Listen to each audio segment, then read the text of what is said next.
শুভ সন্ধ্যা সবাইকে নমস্কার। আমি একটা বিশেষ কারণে আমার বক্তব্য আমি রাখছি। আজকে আমি আগরতলা থেকে দিল্লিতে আসছিলাম।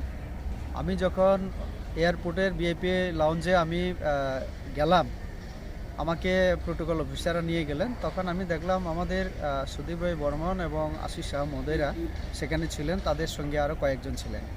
যেহেতু দীর্ঘদিনের পরিচয় আমাদের, আমরা একসঙ্গে কাজ করেছি, সবাই বললেন যে একসাথে চা খাওয়ার জন্য। তো আমি তাদের সঙ্গে বসে চা খাই এবং সেই সময় হয়তোবা তাদের দলের তরফ থেকে কেউ ফটো তুলে সেটা ফেসবুকের মধ্যে পোস্ট করেন এবং তারপর শুরু হয় সারা ত্রিপুরা রাজ্যব্যাপী এরকম প্রচারও হয় যে আমিও নাকি দলত্যাগ করছি এবং অন্য দলে যাচ্ছি। এটা সম্পূর্ণ মিথ্যা এবং এরকম সন্দেহ না করাই ভালো। আমি বিজেপিতে যখন জয়েন করেছিলাম 14তে, কমসে কম 20 থেকে 25 বছর বিজেপি করার মানসিকতা নিয়ে আমি এসেছি। আমি বিজেপিতে আছি, বিজেপিতে বড় দায়িত্বেও আছি, সাংসদ হিসাবেও কাজ করছি, দলেও মোর্চার একটা রাজ্য প্রেসিডেন্ট হিসেবে কাজ করছি। তো কাজেই সন্দেহের কোনো অবকাশ নেই। আমি একদম পরিষ্কার বলতে চাই, বিজেপিতে আছি, আমি বিজেপির বড় দায়িত্ব পালন করছি।